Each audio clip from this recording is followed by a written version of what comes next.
नमस्कार दोस्तों। हम पढ़ रहे थे मध्यकालीन भारत का इतिहास और इसमें मैंने पढ़ा था इस्लाम का उदय, इस्लाम का संस्थापक, इस्लाम के स्तंभ क्या क्या थे। आज हम पढ़ेंगे कि दिल्ली सल्तनत में इस्लाम का स्वरूप क्या था। दिल्ली सल्तनत का स्वरूप ना कह करके हम इसे कहेंगे दिल्ली सल्तनत में इस्लाम का स्वरूप। दिल्ली सल्तनत में इस्लाम का स्वरूप। दिल्ली सल्तनत जो थी उसमें इस्लाम का स्वरूप क्या था, इसके बारे में भी हम थोड़ा संक्षिप्त में चर्चा करेंगे। विभिन्न विद्वान हुए हैं, उन्होंने दिल्ली सल्तनत के बारे में अपने अलग अलग मत दिए हैं। एक विद्वान है पी.एन. चोपड़ा। पी.एन. चोपड़ा साहब कहते हैं कि दिल्ली सल्तनत जो थी वो धर्मतंत्र था। कैसा था? धर्मतंत्र। धर्मतंत्र का मतलब होता है कि धार्मिक व्यक्ति ही शासक होते हैं, या पुरोहितों का शासन, ईश्वर द्वारा साक्षात शासन, ईश्वर के प्रतिनिधियों द्वारा शासन। तो यहाँ मुस्लिम पी.एन. चोपड़ा जी बताते हैं कि जो दिल्ली सल्तनत में इस्लाम का स्वरूप था वो कैसा था? धर्मतंत्र। हम ये तो नहीं कहेंगे क्योंकि आपको ही सिद्ध करना ही क्या था, लेकिन वास्तव में जो इस्लामिक स्टेट था वो धर्मतंत्र ही था। जो मोहम्मद साहब ने परिकल्पना करी थी वो धर्मतंत्र ही था, और उसके बाद जो खलीफा हुए हैं उनका शासन रहा वो भी एक धर्मतंत्र ही था, क्योंकि खलीफा जो है वो जो खलीफा है वो भी ईश्वर का प्रतिनिधि ही हुआ करता था। इसलिए पी.एन. चोपड़ा ने दिल्ली सल्तनत को क्या बताया? धर्मतंत्र, यानी पुरोहितों का शासन, ईश्वर द्वारा साक्षात शासन, ईश्वर के प्रतिनिधियों द्वारा शासन या पुरोहितों द्वारा शासन। दूसरे हमारे एक विद्वान हुए हरिश्चंद्र वर्मा। क्या हुए? हरिश्चंद्र वर्मा जी ने बताया है कि दिल्ली सल्तनत जो है वो धर्मतंत्र नहीं था। दिल्ली सल्तनत धर्मतंत्र नहीं था, वो धर्मनिरपेक्ष। कैसा था? धर्मनिरपेक्ष लौकिक राज्य।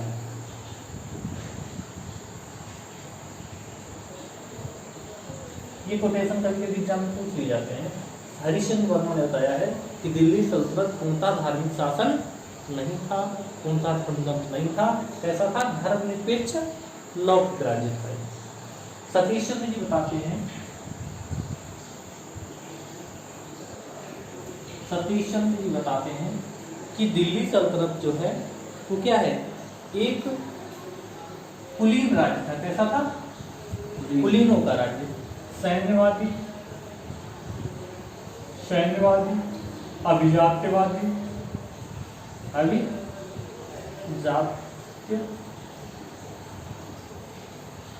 सैन्यवादी, अभिजात्यवादी और किसका शासन है? औपचारिक इस्लामी राज्य। कैसा था? औपचारिक इस्लामी राज्य। सतीश चंद्र जी बताते हैं राज्य तो इस्लामी है। कैसा है? धर्म को मानता है, लेकिन यहाँ पर ताकत चलती है। जो सैन्यवादी और अभिजात्यवादी कुलीनों का शासन है, सैनिकों का शासन है, और इन सबको मिलाकर एक औपचारिक रूप से मुस्लिमों का शासन है, वो इस्लामिक राज्य है। निजामी साहब बताते हैं कि ये निजामी कहते हैं कि एक पुलिस राज्य है। कैसा राज्य? के निजामी कहते हैं पुलिस राज्य है। दिल्ली सल्तनत पुलिस राज्य है, क्योंकि यहाँ टैक्स वसूलने के लिए पुलिस को लगाया जाता था, क्योंकि जनता आसानी से इनके नियम और कानून को स्वीकार नहीं करती थी। अधिकतर टैक्स वसूलने के लिए पुलिस को डिप्लॉय किया जाता था, लगाया जाता था। तो उन्होंने बताया पुलिस राज्य है। आशीर्वादी लाल श्रीवास्तव बताते हैं कि एक सैनिक राज्य था। कैसा राज्य? एक सैनिक राज्य था, जिसकी लाठी उसकी है। ये एक सैनिक राज्य है, क्योंकि जो शासक ताकतवर था, जो ताकतवर होता था वही शासक होता था। तो क्या होता है? सैनिक राज्य होता है। बर्नी इतिहासकार हुए हैं, बर्नी ने बताया कि वास्तव में ये मतलब इस्लामिक स्टेट नहीं था। दिल्ली सल्तनत वास्तव में इस्लामिक स्टेट नहीं था। ये जहांदारी, क्या होता है? जहांदारी यानी दुनियावी,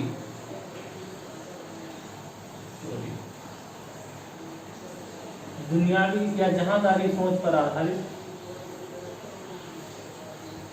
कैसा राज्य है? व्यवहारिक राज्य। कैसा राज्य? व्यवहारिक राज्य है। ये बर्नी कहते हैं कि जहांदारी या दुनियावी सोच पर आधारित एक व्यवहारिक राज्य है, जो लौकिक राज्य जिसे कहेंगे, लौकिक राज्य है।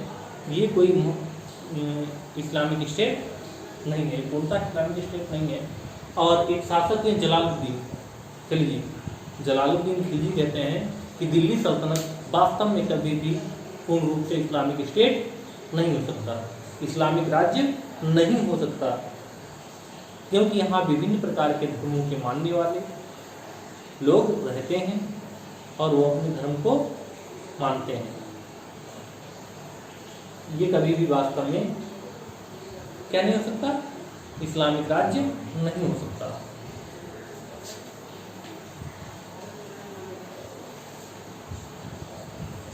अब हम निष्कर्ष निकालें तो क्या कह सकते हैं? इन सभी लोगों की बातों को पढ़ करके पीएन जो था धार्मिक धर्मतंत्र था, धार्मिक राज्य था। हरिश्चंद्र वर्मा बताते धर्मनिरपेक्ष लौकिक राज्य है। सतीश चंद्र बताते हैं सैन्यवादी अध्यात्म राज्य है। और के निजामी बताते हैं पुलिस राज्य। आशीर्वाद लाल श्रीवास्तव सैनिक राज्य बताते हैं। बर्नी जहांदारी सोच पर आधारित राज्य बताते हैं। और जलालुद्दीन खिलजी कहते हैं कि भारत कभी भी पूर्ण रूप से इस्लामिक स्टेट नहीं हो सकता, क्योंकि यहाँ विभिन्न मानने वाले विभिन्न प्रकार के लोग निवास करते हैं। यहाँ बहुत सारी विविधता है, इसलिए कभी भी इस्लामिक स्टेट नहीं हो सकता। वास्तव में क्या था? अगर हम इतिहास आगे पढ़ेंगे, आगे विभिन्न शासकों के बारे में पढ़ेंगे, किसकी क्या नीतियाँ थी, किसने कैसे हमारे स्टेट को, हमारे देश को चलाया, तो हम पाएंगे कि वास्तव में दिल्ली सल्तनत जो है वो इस्लामिक राज्य ही था। दिल्ली सल्तनत वास्तव में इस्लामिक राज्य ही था, लेकिन धर्मनिरपेक्षता, ये कहते हैं धर्मनिरपेक्ष राज्य था। सतीश चंद्र वर्मा कहते हैं, इन्होंने भी गलत नहीं कहा। ये उतना ही धर्मनिरपेक्ष था जितना कि शासक धर्मनिरपेक्ष होता था। ये व्यक्तिगत शासक पर निर्भर करता था कि वो कितना, वो शासक जो है वो कितना धर्मनिरपेक्ष है। जितना धर्मनिरपेक्ष शासक होता था उतना ही धर्मनिरपेक्ष उसका शासन होता था। आगे पढ़ेंगे शरीयत के बारे में, क्योंकि दिल्ली सल्तनत में शरीयत का क्या स्वरूप था। दिल्ली सल्तनत में शरीयत का क्या स्वरूप है? शरीयत क्या होती है? शरीयत क्या होती है? संविधान। शरीयत वो कानून है जिन, मतलब शरीयत ये ऐसी है न्याय व्यवस्था। शरीयत क्या है? न्याय व्यवस्था, जुडिशरी सिस्टम। शरीयत जो धार्मिक न्याय व्यवस्था है इस्लाम में एक धार्मिक न्याय व्यवस्था है, किस तरह से राज्य को चलाया जाए, किस तरह न्याय व्यवस्था करी जाए। यहाँ पर दो शासक, शरीयत की स्थिति समझने के लिए शरीयत का स्वरूप अगर हम समझते हैं दिल्ली सल्तनत में, तो बस हम सिर्फ दो शासकों के बारे में चर्चा करेंगे। आगे विस्तार से चर्चा करेंगे जब हम उसे पढ़ेंगे, लेकिन अभी हम सिर्फ दो शासकों के बारे में चर्चा करेंगे और हमें समझ में आ जाएगा कि शरीयत का क्या स्वरूप था। एक में फिरोज शाह, फिरोज तुगलक, क्या हुए हैं? फिरोज तुगलक हुए। फिरोज तुगलक के बारे में कहा है अभी, चलो हम आगे पढ़ेंगे। फिरोज तुगलक हुए हैं। फिरोज तुगलक ने अपना शासन जो है पूर्णतः शरीयत के हिसाब से ही चलाया। कैसे? शरीयत के हिसाब से ही अपना शासन चलाया, पूर्णतः शरीयत के हिसाब से। अपनी शासन व्यवस्था में उलेमाओं का सहयोग दिया करते थे, उलेमाओं के राय के आधार पर ही शासन चलाया करते थे। ये कितना शरीयत को मानते थे, इसके लिए एक एग्जाम्पल है कि एक रुकनुद्दीन महादी, रुकनुद्दीन नाम का एक महादी था, उसको इन्होंने मृत्युदंड दे दिया था, क्योंकि उसकी कुछ शिक्षाएं ऐसी थी जो इस्लाम से मेल नहीं खाती थी, यानी जो जिसकी कुछ शिक्षाएं ऐसी थी जो इस्लाम से भिन्न थी। और इस अपराध में फिरोज तुगलक ने उसे क्या दे दिया था? मृत्युदंड। मृत्युदंड दे दिया था। और यहीं पर एक हमारे यहाँ शासक हैं अलाउद्दीन खिलजी। अलाउद्दीन खिलजी हुए हैं जिनकी बाजार व्यवस्था, सैन्य व्यवस्था बहुत ही प्रसिद्ध है। अलाउद्दीन खिलजी की बाजार व्यवस्था और सैन्य व्यवस्था बहुत ही प्रसिद्ध है। अलाउद्दीन खिलजी ने शरीयत को नहीं माना। अलाउद्दीन खिलजी ने शरीयत को नहीं माना। उन्होंने कहा भाई मैं नहीं जानता हूँ शरीयत क्या है। बयाना के काजी थे मुगीसुद्दीन, क्या नाम था? मुगीसुद्दीन। उन्होंने जब कहा कि शरीयत के हिसाब से शासन चलाइए, शरीयत के हिसाब से शासन चलाइए, तो अलाउद्दीन ने कहा भाई मैं नहीं जानता हूँ शरीयत क्या होती है, शरीयत क्या अच्छा है क्या बुरा है, शरीयत के हिसाब से क्या अच्छा है क्या बुरा है मैं नहीं जानता, मैं वो करूँगा जो हमारी प्रजा के हित के लिए होगा। तो उन्होंने शरीयत को मानने से स्पष्ट मना कर दिया था। और ये पहला एग्जाम्पल है अलाउद्दीन खिलजी का, जिसने धर्म को राजनीति से बिल्कुल पृथक करने का प्रयास किया। पहला एग्जाम्पल है जिन्होंने धर्म को राजनीति से अलग किया। ठीक है, नेक्स्ट हम देखते हैं जजिया। क्या देखेंगे? जजिया के बारे में तुम कल ही पढ़ चुके थे। जजिया क्या है? जजिया क्या है इसके बारे में तुम कल ही पढ़ चुके थे। जजिया एक प्रकार का कर होता था जो गैर मुस्लिमों से लिया जाता था, उन्हें अपना धर्म मानने की स्वतंत्रता देने के एवज में। जजिया गैर मुसलमानों से लिया जाता था। इसको बहुत बढ़ा चढ़ाकर इसलिए नहीं देखना चाहिए, सिर्फ मुसलमान ही जजिया नहीं लेते थे। हमारे यहाँ भी स्थानीय शासक भी कुछ ऐसे हुए हैं जिन्होंने मुसलमानों से भी धार्मिक कर लगाया इसी प्रकार का। जैसे हमारे यहाँ गहरवाल शासकों ने मुसलमानों से, अपने यहाँ रहने वाले इस्लामिक लोगों से एक कर लगाया था जिसको तुरुष्क दंड बोलते। क्या बोलते थे? गहरवालों ने एक कर लगाया था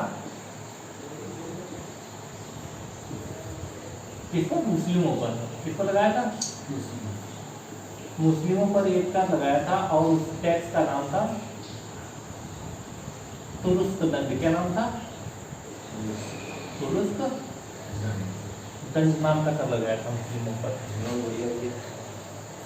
तो ये नहीं कहा जा सकता ऐसे मुसलमानों ने लगाया, हमने उन लोगों को कर लगा लिया।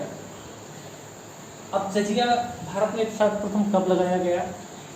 सर्वप्रथम भारत में जजिया किसने लगाया? सर्वप्रथम जजिया लगाया था मोहम्मद बिन कासिम ने। किसने लगाया? मोहम्मद बिन कासिम ने सर्वप्रथम भारत में जजिया लगाया था देवल में। कहाँ लगाया था? या दाभोल, क्या बोलते हैं इसे? देवल या दाभोल पर लगाया था सिंध में। सर्वप्रथम मोहम्मद बिन कासिम ने देवल को जीता था और वहां पर जजिया लगाया था। आगे हम डिटेल में पढ़ेंगे। फिर हम पढ़ते हैं फिरोज शाह तुगलक। किसे पढ़ेंगे? फिरोज शाह तुगलक।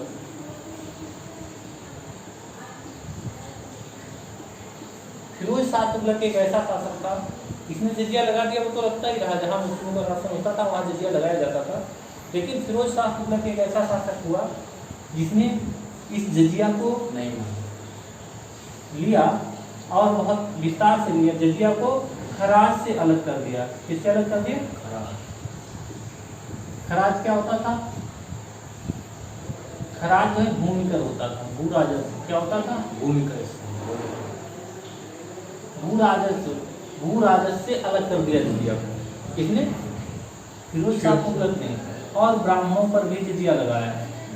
दिल्ली में ब्राह्मणों पर भी जजिया लगाया, जिससे कि अभी तक वो मुक्त थे। ब्राह्मणों से इससे पहले जजिया नहीं लिया गया। ब्राह्मणों से जजिया लेने वाला प्रथम शासक फिरोज शाह तुगलक था। जब इसने ब्राह्मणों पर जजिया लगाया तो दिल्ली में ब्राह्मणों ने भूख हड़ताल कर दी। दिल्ली में ब्राह्मणों ने इस जजिया कर के विरोध में भूख हड़ताल कर दी। उसके बाद फिरोज शाह तुगलक ने तो जजिया वापस नहीं लिया, लेकिन दिल्ली की जनता ने निर्णय लिया कि ब्राह्मणों के हिस्से का भी जजिया हम लोग ही अदा करेंगे। दिल्ली की जनता ने ब्राह्मणों बदले का जजिया खुद अदा करने का निर्णय लिया। उसके बाद हम पढ़ते हैं एक ऐसा शासक हुआ, एक ऐसा मुस्लिम शासक हुआ जिसने कहा कि हम जजिया नहीं लेंगे, ऐसी घोषणा करने वाला पहला शासक था बहनी शासक था। कहाँ का था? किस उसका था? बहनी शासक था अलाउद्दीन हसन। क्या नाम था उसका? अलाउद्दीन हसन। एक ऐसा शासक था जिसने जजिया न लेने का निर्णय किया। प्रथम भारतीय मुस्लिम शासक था जिसने जजिया न लेने का निर्णय लिया था। प्रथम भारतीय मुस्लिम शासक कौन था? बहनी साम्राज्य का शासक था। क्या नाम था? अलाउद्दीन हसन। अलाउद्दीन हसन प्रथम बहनी शासक था, मुस्लिम शासक था जिसने जजिया न वसूलने का निर्णय लिया था। क्या निर्णय लिया था? जजिया न वसूलने का निर्णय। जजिया न वसूलने का निर्णय। जजिया न वसूलने का निर्णय लिया था बहनी शासक अलाउद्दीन हसन। अब हम देखते हैं कश्मीर में जजिया जो था वो किसने लगाया था और किसने हटा दिया। एक हमारे यहाँ प्रांत था कश्मीर। कौन सा प्रांत था? जो आज भी विभाजित है। अब तो केंद्र शासित प्रदेश बना दिया गया है और कुछ भाग पर आज भी पाकिस्तान कब्जा किए हुए पीओके पे, कुछ चीन बात जमा बैठा है। लेकिन उसी कश्मीर में एक शासक थे सिकंदर शाह। क्या नाम था? सिकंदर शाह कश्मीर पर जजिया लगाने वाला प्रथम शासक। कश्मीर पर जजिया लगाने वाला प्रथम शासक। कश्मीर पर जजिया सिकंदर शाह ने लगाया था। लेकिन इनका बेटा, जिसका नाम जो कश्मीर के अकबर के नाम से प्रसिद्ध है, जो कश्मीर के अकबर के नाम से प्रसिद्ध है, उसका नाम था जैनुल आबदीन। क्या नाम था? जैनुल आबदीन। इसे कश्मीर का अकबर भी कहा जाता है। इसने कश्मीर से जजिया हटा दिया था। क्या किया था? जितना सिकंदर शाह बहुत ही क्रूर शासक था। सिकंदर शाह बहुत ही क्रूर शासक था, धर्मांध शासक था। इसने कश्मीर में सर्वप्रथम जजिया आरोपित किया था और उसका बेटा जो बहुत ही ऐसा था, धर्म सहिष्णु व्यक्ति था, इसने जजिया को समाप्त करने की घोषणा कर दी। गुजरात में, अब कहाँ पढ़ेंगे? गुजरात में अहमद शाह शासक हुआ। क्या नाम है? अहमद शाह ऐसा शासक हुआ जिसने गुजरात में सर्वप्रथम जजिया लगाया था। गुजरात में जजिया किसने लगाया था? अहमद शाह ने लगाया था। अहमद शाह ने इतनी कठोरता से जजिया की वसूली करी कि अधिकतर जनता ने इस्लाम धर्म स्वीकार कर लिया। इतना प्रताड़ित करके जजिया की वसूली करी अहमद शाह ने कि वहाँ की अधिकतर जनता ने इस्लाम धर्म स्वीकार कर लिया। शेर शाह सूरी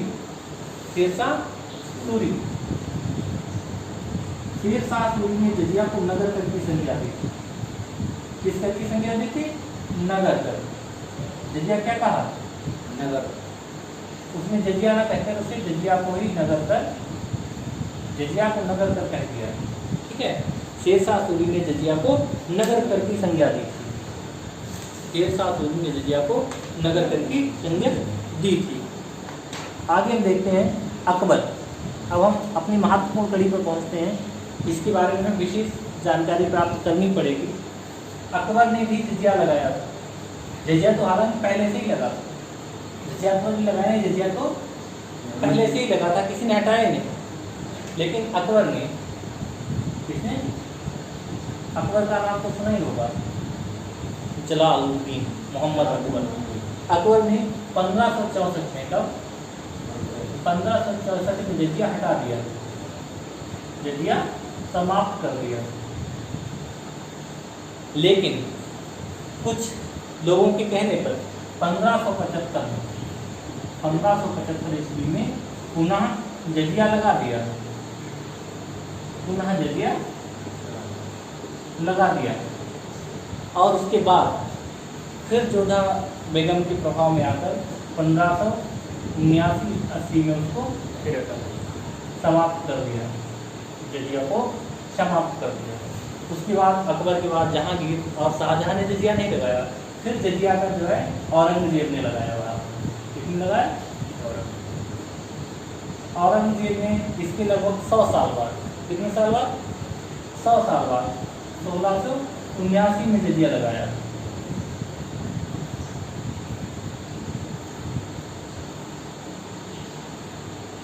जजिया अकबर ने हटा दिया था, उसके लगभग 100 साल बाद 1679 में औरंगजेब ने जजिया आरोपित कर दिया। इसके बाद जजिया लगा रहा जहांदार शाह ने 1712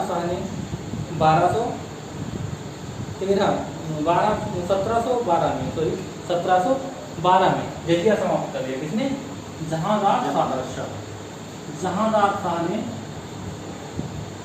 लंपट मूड का है। हाँ, लंपट मूड। इसने जो जुल्फिकार खां और असद खां के कहने पर, किसके कहने पर? जुल्फिकार खां। 1712 में जुल्फिकार खां और असद खां, क्या नाम था? जुल्फिकार खां और असद खां। असद खां के कहने पर जजिया समाप्त कर दिया। इनके कहने पर जजिया समाप्त कर दिया। ठीक है, इसने जहांदार शाह ने। उसके बाद फिर अगला जो शासक हुआ है 1713 में फर्रुखसियर। क्या नाम हुआ? फर्रुखसियर। पहले उसने कहा हम जजिया लगाएंगे, क्या कहा? जजिया तो हटा ही हुआ था। फर्रुखसियर ने 1713 में जब शासक बना उसने कहा भैया हम जजिया नहीं लेंगे। क्या कहा? जजिया नहीं। 1713 में जब फर्रुखसियर शासक बना तो उसने कहा हम जजिया नहीं लेंगे। लेकिन 1717 में फर्रुखसियर ने जजिया लगाया। कब लगाया? फर्रुखसियर ने 1717 में जजिया लगाया,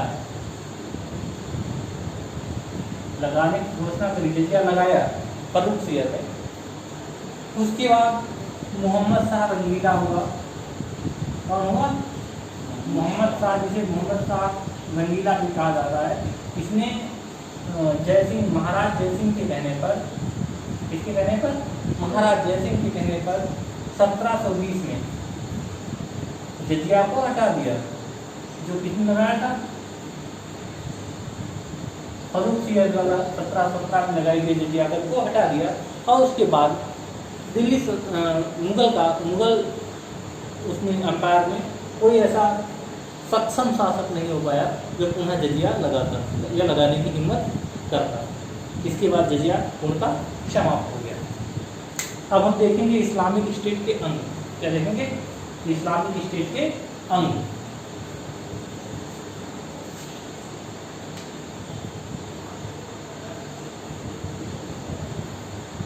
इस्लामिक राज्य के, कल हम इनके बारे में चर्चा कर चुके हैं। इस्लामिक राज्य के अंगों के बारे में कौन कौन से इस्लामिक राज्य के अंग हैं? इस्लामिक राज्य के कौन कौन से अंग हैं? इस्लामिक राज्य के कौन कौन से अंग हैं? इस्लामिक राज्य के अंग कौन कौन से हैं? कौन कौन से अंग हैं इस्लामिक राज्य के? कल हमने इन पर चर्चा करी थी। कौन से थे? खलीफा, क्या था? इस्लामिक राज्य के अंग कौन से थे? सुल्तान, उलेमा, अमीर और मिल्लत। आज हम दिल्ली सल्तनत के परिप्रेक्ष्य में अगर इन पर चर्चा करें इस्लामिक राज्य के अंगों में, तो वही थे खलीफा, सुल्तान, उलेमा, अमीर और मिल्लत। मैंने खलीफा के बारे में बताया था। धार्मिक प्रतिनिधि कितने खलीफा हुए हैं?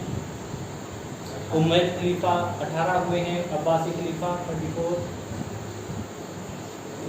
उसके बाद हमने बताया 4 खलीफा पवित्र खलीफा कहलाते हैं। अंतिम खलीफा जो था अब्बासी वंश का अल-मुस्तसिर था, जिसको हलाकू ने मार डाला था। हलाकू ने हरा करके, मंगोल शासक हलाकू ने हरा करके उसको खत्म कर दिया था। सुल्तान के बारे में बताया, किसने इसको सिर कहा, किसने हृदय कहा, किसने आत्मा कहा, किसने क्रूर कहा, पापी कहा, किसने क्या कहा। उलेमा के बारे में भी बताया था। एक शासक ऐसे थे जिन्होंने इनको नमाज पढ़ने वाली फौज कहा था, अलाउद्दीन खिलजी। बुगरा खान ने इनको झूठ कहा था। बुगरा खान ने अपने पुत्र के अखबार को बताया कि उलेमाओं से सतर्क रहना, ये झूठ होते हैं। अमीर ताकतवर कुलीन वर्ग के व्यक्ति हुआ करते थे और मिल्लत ईसा मानव जनता हुआ करती थी। अक्सर सुल्तान बनाने में उसकी शक्ति ही मदद किया करती थी। बाद में सुल्तान की शक्ति जब कमज़ोर हुई तो अमीर लोगों ने सुल्तान को बनाना प्रारंभ कर दिया। अमीरों के सहयोग से सुल्तान बनने लगे। रजिया एकमात्र ऐसा उदाहरण है जो मिल्लत के सहयोग से शासक बनी थी। रजिया एकमात्र ऐसी सुल्तान है जो मिल्लत के सहयोग से शासक बनी थी।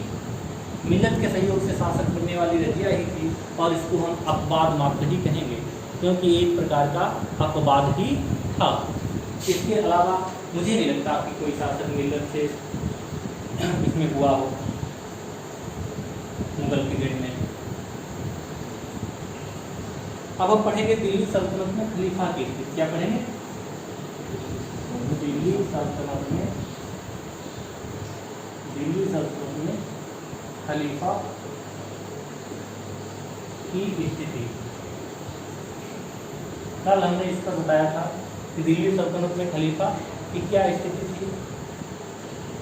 अब हम इस पर नहीं कहेंगे, आप लोग खुद ही समझ जाइएगा और अपना विचार बताइए कि दिल्ली सल्तनत में खलीफा की स्थिति क्या थी। जो दिल्ली सल्तनत का मुख्यालय था, किसका मुख्यालय? दिल्ली सल्तनत का जो मुख्यालय था उसको जो नाम दिया गया था वो था दार उल खलीफा। क्या नाम था? दार उल खिलाफा। क्या नाम था? दारुल खिलाफा, यानी खलीफा का घर। क्या है? खलीफा का। दिल्ली सल्तनत के मुख्यालय क्या कहा गया? दारुल खिलाफा, यानी खलीफा का घर। ठीक है। दिल्ली सल्तनत का पहला सुल्तान आप किसे मानेंगे? कुतुबुद्दीन ऐबक को। वैसे हमारे यहाँ जो है तुर्की साम्राज्य को स्थापित करने वाला व्यक्ति जो भारत में, वो कौन था? कुतुबुद्दीन ऐबक था। लेकिन ऐबक ने खुद को सुल्तान नहीं कहा और न ही दिल्ली में आया, लाहौर से ही शासन करता रहा। दिल्ली के सिंहासन पर बैठने वाला पहला व्यक्ति कौन था? इल्तुतमिश। कौन था? इल्तुतमिश। कौन था? इल्तुतमिश जो था उसने 1229 में, कब? 1229 में जो बगदाद के खलीफा थे। कहाँ के? बगदाद के खलीफा, जिनका नाम था अल मुक्तसिर। क्या नाम था? अल मुक्तसिर। क्या नाम था? अल मुक्तसिर। इन्हीं को हलाकों ने खत्म किया था। अल मुक्तसिर से जो है क्या प्राप्त किया था? मानाभिषेक। क्या प्राप्त किया था? क्या प्राप्त किया था? मानाभिषेक प्राप्त किया था। किसने? इल्तुतमिश ने। किससे प्राप्त किया था? बगदाद के खलीफा जो थे अल मुक्तसिर से प्राप्त किया था। इसने अपने सिक्के और खुतबे में, इसमें सिक्के और खुतबे में नाम भी लिखवाया खलीफा का। सिक्के और खुतबे में खलीफा का नाम भी लिखवाया। क्या इसने खलीफा की सत्ता स्वीकार करी? क्या इसने खलीफा की सत्ता स्वीकार करी? इसका हम एक उदाहरण बता रहे हैं। हम नहीं कहेंगे स्वीकार करी या नहीं करी, ये निर्णय आप लोगों को ही लेना है। एक और शासक थे इसके समकालीन, बंगाल के शासक। कहाँ के? बंगाल के शासक थे। कहाँ के थे? बंगाल के शासक। उनका नाम था गयासुद्दीन। क्या नाम था? क्या नाम था? गयासुद्दीन। और उन्होंने भी अल-मुक्तसिर से माना विशेष प्राप्त किया था। क्या प्राप्त किया था? माना विशेष प्राप्त किया था। किससे? अल-मुक्तसिर से, यानी खलीफा से माना विशेष प्राप्त किया था। किसने? गयासुद्दीन ने, जो बंगाल के शासक। दोनों बराबर के हकदार थे। दोनों अगर खलीफा की सत्ता स्वीकार करते तो दोनों खलीफा के नायब थे। क्या थे? खलीफा के नायब थे। नायब दोनों का पद बराबर था। दोनों ने खलीफा से मानाभिषेक प्राप्त किया था। और मैंने कल ये भी बताया था कि लोग खलीफा से मानाभिषेक या मंसूर इसलिए प्राप्त करते थे कि उनकी सत्ता बैद हो जाए और उस पर उसका विरोध करना, उसकी क्या कहेंगे, आलोचना करना, उसका विरोध करना धर्म के विरुद्ध होता था, यानी खलीफा की बुराई करना होता था। और खलीफा की बुराई कोई नहीं कर सकता था इस्लाम में। लेकिन इल्तुतमिश जिसने बगदाद के खलीफा अल-मुक्तसिर मानाभिषेक प्राप्त किया था, अपने सिक्के और खुतबे पर खलीफा का नाम लिखवाया था, उसी ने अपने समकालीन और अपने बराबर के हकदार बंगाल के शासक गयासुद्दीन पर आक्रमण कर दिया और उसको पराजित किया। इसने खलीफा को माना। ये आपका निर्णय हम नहीं होता है, खलीफा को नहीं माना। दूसरा हमारे यहाँ शासक था बलबन। बलबन क्या नाम था?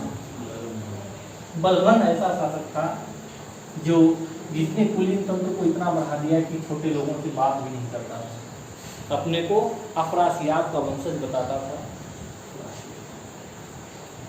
बलबन अपने को अफरासियाब का वंशज बताता था और छोटे लोगों से बात नहीं करता था, निम्न कुलीन व्यक्तियों से। गढ़मुक्तेश्वर अभिलेख कहाँ था? अभिलेख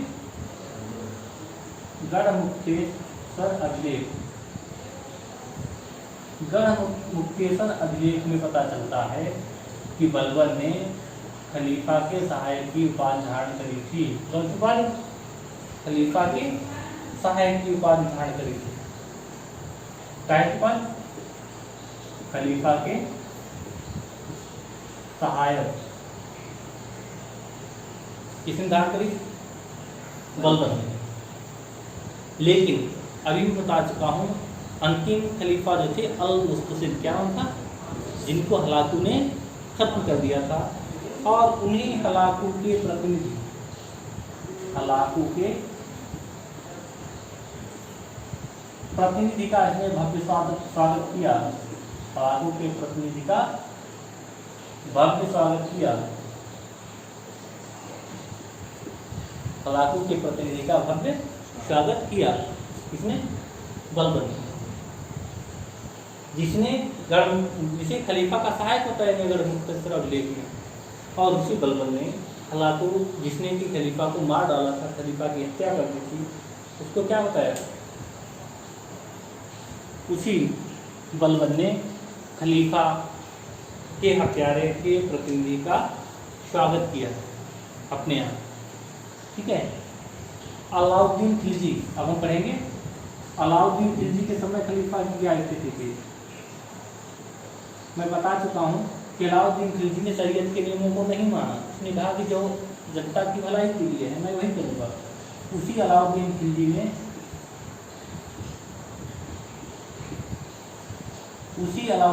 ने खलीफा के बारे में अपने क्या विचार रखे। अलाउद्दीन खिलजी ने उपाधि धारण करी यामीन उल खिलाफत। क्या उपाधि धारण करी? यामीन उल खिलाफत। खिलाफा क्या उपाधि धारण करी? यामीन खिलाफत है। खिलाफत ठीक है। यामीन उल खिलाफत। यामीन उल खिलाफत यानी खलीफा का दाहिना हाथ। क्या होता है? खलीफा का दाहिना हाथ। खलीफा के दाहिने हाथ की उपाधि धारण करी। किसने? अलाउद्दीन खिलजी ने। नासिर उल मोमिनीन की उपाधि धारण करी। किसकी?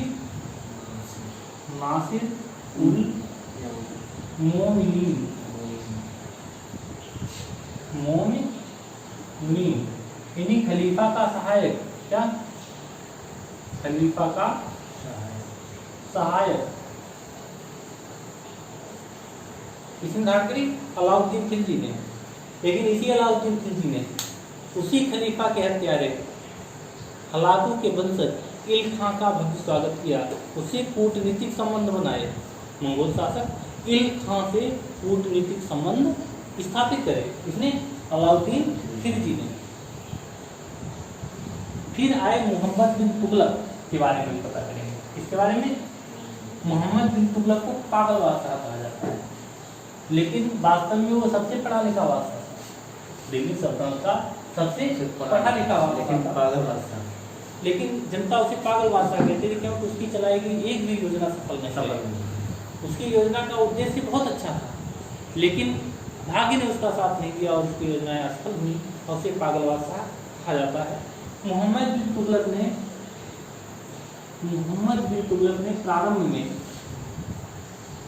खलीफा से कोई भी मानाभिषेक प्राप्त नहीं किया, न ही खलीफा के नाम का उपयोग किया। मोहम्मद बिन तुगलक ने प्रारंभ में खलीफा के नाम का उपयोग नहीं किया, ठीक है।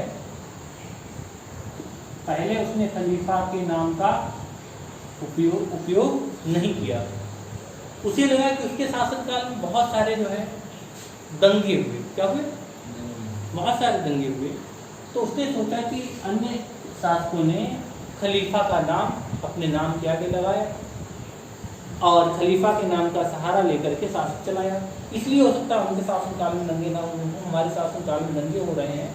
तो इसके बाद में जो है जो राजाज्ञा जारी करी जाती थी, जो राजाज्ञाएं जारी करी जाती थी, राजाज्ञाएं भी अपने नाम से न जारी करी के बाद में, ठीक है।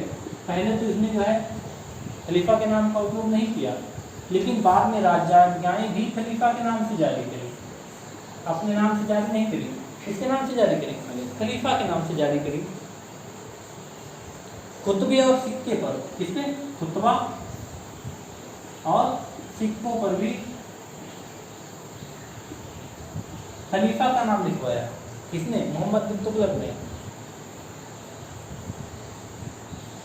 कौन से खलीफा का नाम लिखवाया? मुस्तकिफ बिल्लाह का। किसका? मुस्तकिफ बिल्लाह, ये खलीफा थे, इनका नाम लिखवाया, ठीक है।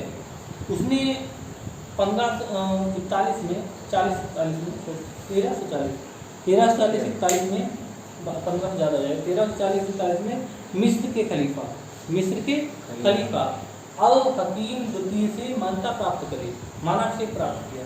इससे अल हकीम सेकेंड से मानाभिषेक प्राप्त किया, मान्यता प्राप्त करी। इसने खलीफा के वंशज को खोजा और दरिद्र वंशज से अपने गर्दन पर उसके पैर रखवाए, बिना निवेदन करके अपनी गर्दन पर उसके पैर रखवाए।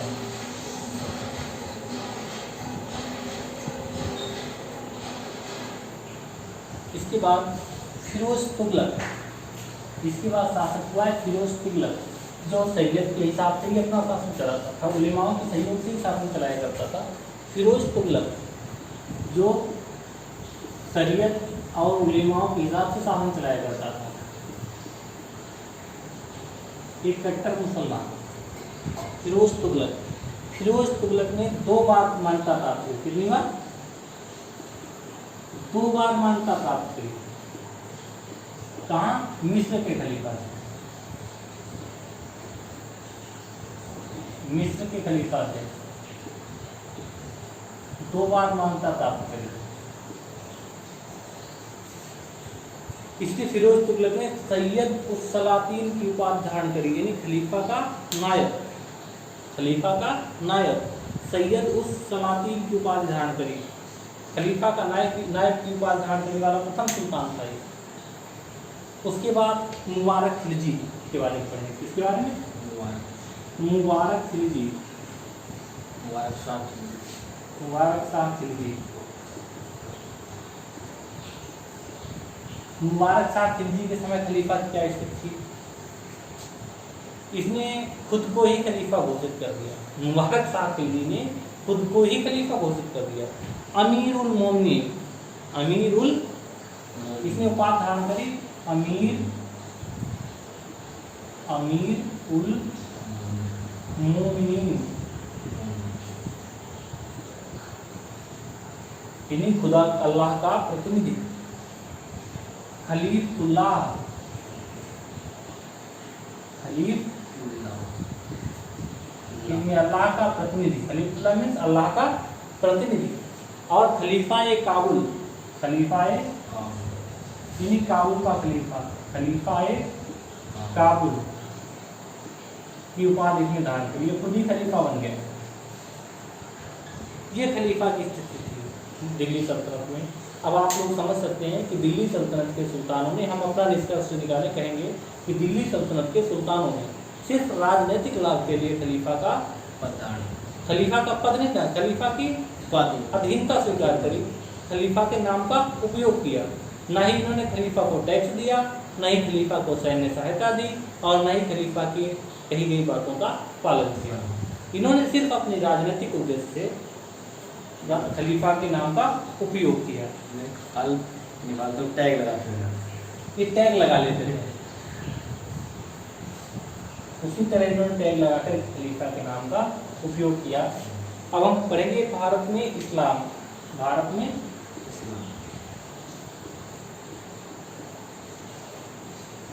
भारत में इस्लाम, भारत में इस्लाम का प्रवेश कैसे हुआ? इस्लाम का उदय, भारत में इस्लाम का प्रवेश, उदय तो कल होगा, वो तो हो ही चुका है। भारत में इस्लाम का प्रवेश कैसे हुआ? सर्वप्रथम ऐसा नहीं है कि मोहम्मद बिन कासिम या महमूद गजनवी आदि आदि आदि के आक्रमण के समय ही भारत मुस्लिम इस्लाम धर्म से परिचित हुए हों। इससे पहले भी अरब देश के लोग भारत के पश्चिमी तट पर आया करते थे और वहाँ व्यापार करते थे, मालाबार तट पर व्यापार करते थे। अरब व्यापार करने के उद्देश्य से ही प्रथम आए थे, व्यापारी बनकर के आए थे। उन्होंने हिंदू महिलाओं से शादी करी, उनसे जो संतानें पैदा हुई वो मोकला कहलाए। क्या कहलाए? मोकला कहलाए। मदुरै के राजा ने इस्लाम को अपने राज्य में आश्रय दिया था। पेरुमल शासक चेरमान, पेरुमल शासक के चेरमान, क्या नाम था? चेरमान पेरुमल। इन्होंने इस्लाम धर्म स्वीकार कर लिया था। मक्का की यात्रा करी, कहाँ की? यानी हज करी, और वहाँ से अपने देश के नाम संदेश भेजा कि आप लोग मुस्लिमों की रक्षा करें, उनके लिए अपने देश में मस्जिदें बनवाएं और इस्लामिक धर्म का प्रचार प्रसार करें। ऐसा एक पत्र इन्होंने जो है मक्का से अपने देशवासियों के लिए भेजा था। वैसे भारत में वास्तविक रूप से इस्लामिक राज्य स्थापित करने का श्रेय तुर्कों को जाता है। किसे जाता है? तुर्कों को। अरब आए तो, लेकिन स्थायी रूप से राज्य की स्थापना नहीं कर सके। अब हम आज तो यहीं पर विराम देते हैं और आगे का इतिहास हम कल पढ़ेंगे। भारत पर अरबों का आक्रमण, भारत पर अरबों का आक्रमण, और उसके बाद आगे जो क्रम से हम इतिहास पढ़ते जाएंगे। धन्यवाद।